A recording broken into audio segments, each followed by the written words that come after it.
bien, merci à tous, avant toute chose. Merci aux organisateurs de cette conférence, pour les efforts qu'ils y ont mis. Je les remercie pour l'invitation à venir et également présenter le texte de loi que j'ai déposé et dont je vais bien sûr vous parler dans quelques instants. Mais avant cela, ce lundi, pour la plupart d'entre vous, d'entre nous, ne résonne pas comme un lundi habituel. Ce lundi touche à votre histoire, à notre histoire commune en réalité, et qui est faite malheureusement d'épisodes douloureux dans lesquels l'humanité a une responsabilité collective. Ce lundi, c'est la journée internationale de commémoration des victimes du crime de génocide, d'affirmation de leur dignité et de prévention de ce crime. Alors commémorer, c'est honorer la mémoire de ceux qui, innocents, par millions, ont payé de leur vie l'indicible abomination de génocide.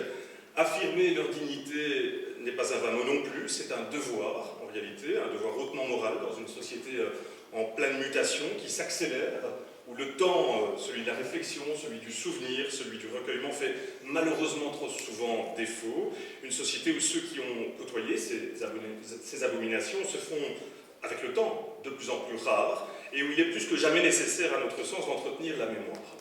Alors, d'être les passeurs, si vous voulez, de mémoire auprès des jeunes générations, avec rigueur bien entendu, avec intégrité, pour que le message qu'ils nous ont légué ne soit ni déformé, ni oublié, mais transmis inlassablement, car comme l'écrit Albert Camus, vous connaissez cette phrase, mal nommer les choses, c'est ajouter à la malheur de ce monde. Alors c'est ainsi, et seulement à cette condition, que nous pourrons agir de notre mieux pour la prévention de ce crime, hic et nunc, ici et maintenant, mais aussi au-delà des frontières, des générations, des préjugés, des intérêts parfois particuliers, qui hélas minent trop souvent l'intérêt général. Alors, une précision importante à mes yeux.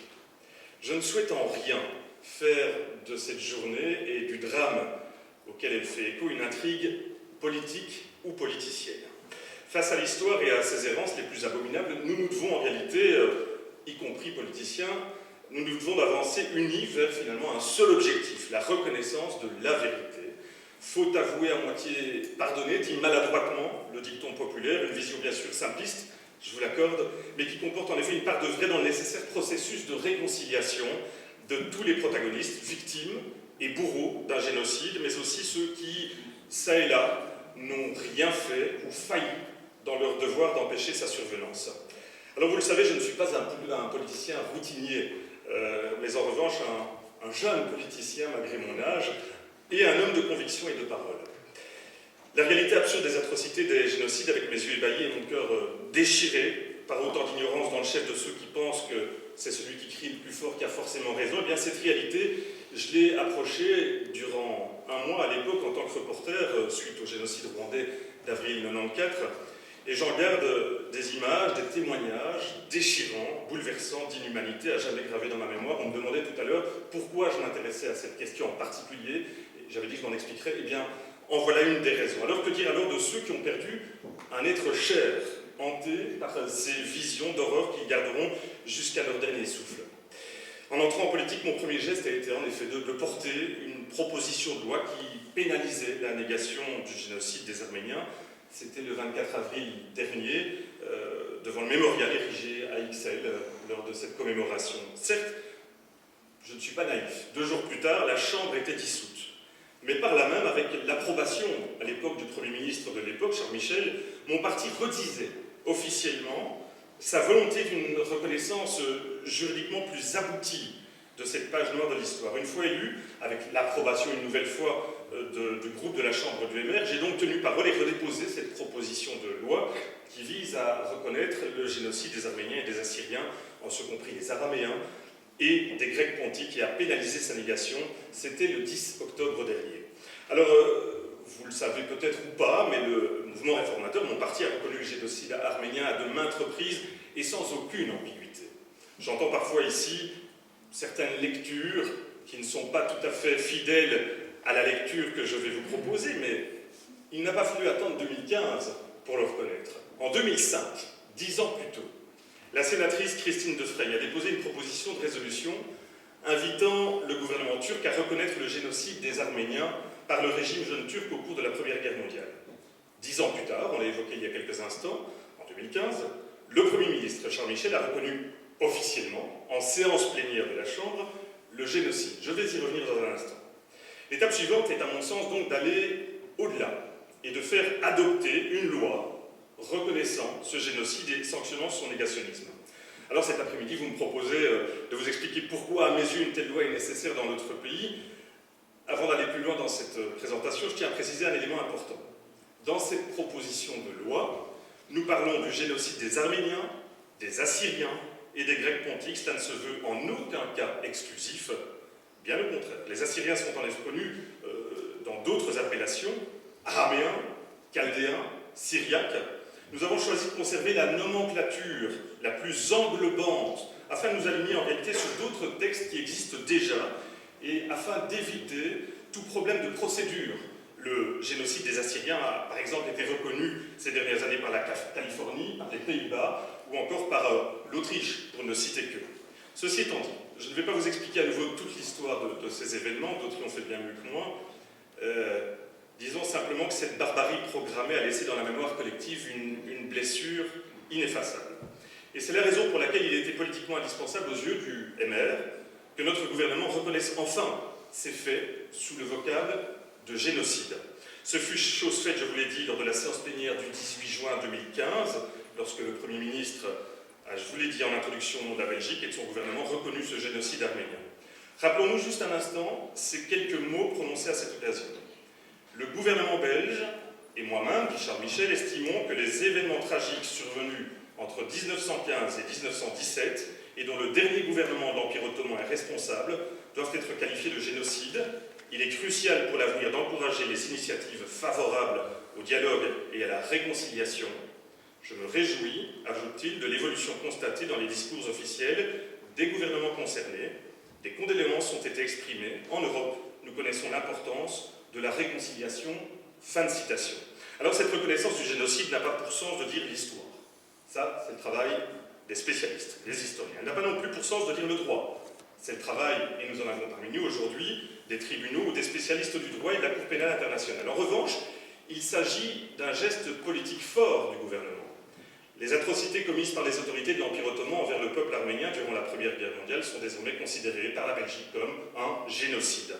Proclamer publiquement cette vérité, ce n'est pas seulement manifester notre attachement au devoir de mémoire, aux droits de l'homme, aux valeurs universelles, auxquelles nous adhérons tous, je pense ici, c'est aussi prendre part au combat sans fin contre l'amnésie collective. La proposition de loi que nous avons déposée accompagne cette reconnaissance politique.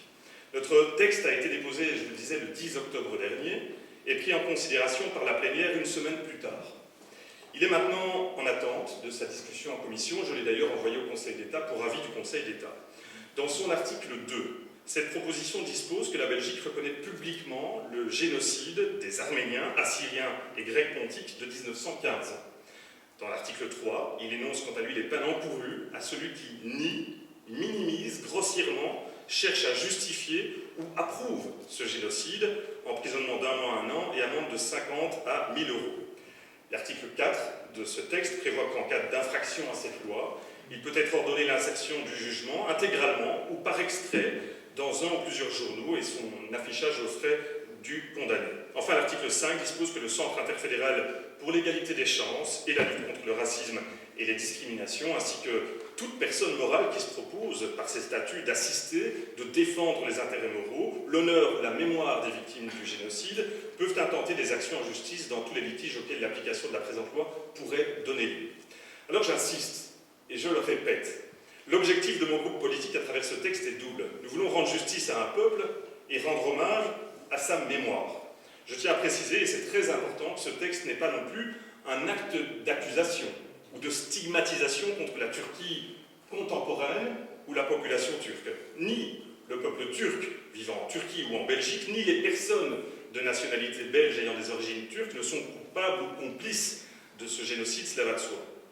Il n'y a donc pas de culpabilité collective, mais les autorités turques et le peuple turc doivent accepter leur histoire. Une nation, je pense sincèrement, se grandit en regardant son passé en face, et c'est tout ce que nous souhaitons bien sûr à la Turquie. Le but n'est donc pas de stigmatiser, mais au contraire d'apaiser, 100 ans plus tard, après les faits. L'heure est à la reconnaissance et au recueillement, au pardon et à la réconciliation. Par la reconnaissance et la pénalisation de la négation de ce génocide, nous souhaitons rendre hommage bien sûr aux Arméniens et aux Belges, d'origine arménienne, il y en a beaucoup dans cette salle, et leur témoigner solennellement notre respect et notre solidarité. Nier ce génocide, c'est vouloir faire une nouvelle fois disparaître ce peuple, sa mémoire, le patrimoine que les Arméniens représentent pour l'humanité. Voilà, résumé en quelques minutes, les raisons pour lesquelles il nous semble primordial de porter ce texte et de nous réunir finalement ensemble, toutes familles politiques confondues autour de ce combat. Avant de terminer, si vous me le permettez, je voudrais profiter de la tribune qui m'est offerte pour, en quelques mots, vous présenter un autre texte de loi que j'ai déposé il y a quelques jours à peine, c'était vendredi dernier. Parce que je pense qu'en matière de mémoire, on n'en fait jamais assez. Il s'agit d'une proposition de résolution relative à l'instauration du 9 décembre, cette date-ci, aujourd'hui, comme journée nationale dédiée à la mémoire des génocides reconnue officiellement par l'État belge, et l'organisation à cette occasion d'une cérémonie de commémoration officielle de la mémoire de leurs victimes. Alors nous sommes bien sûr, je vous le dis, le 9 décembre, vous le savez, journée internationale de commémoration des victimes du crime de génocide, d'affirmation de leur dignité, de prévention de ce crime, je l'ai explicité.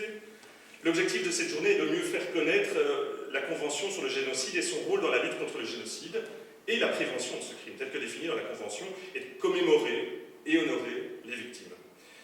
Vu l'importance à nos yeux des crimes dont il est question, l'importance de la commémoration de leurs victimes et l'importance de la prévention contre d'autres actes de cette nature, il me semble important que la Belgique prenne part, de manière active, à cette journée internationale. La Belgique a reconnu dans son histoire plusieurs génocides. Si certains font déjà l'objet, vous le savez, de commémorations officielles, ce n'est pas le cas pour tous. Dédier une journée à l'ensemble de ceux reconnus officiellement par l'État belge permettra de commémorer la mémoire des victimes des 10 génocides, en ce compris celle du génocide des Arméniens. Alors l'objet de la présente proposition est de demander au gouvernement, très sincèrement, de mettre en place le 9 décembre, aujourd'hui, une journée nationale dédiée à la mémoire de l'ensemble des génocides reconnus officiellement par notre pays, et de veiller à l'organisation à cette occasion d'une cérémonie officielle à laquelle participera de facto un représentant du gouvernement fédéral.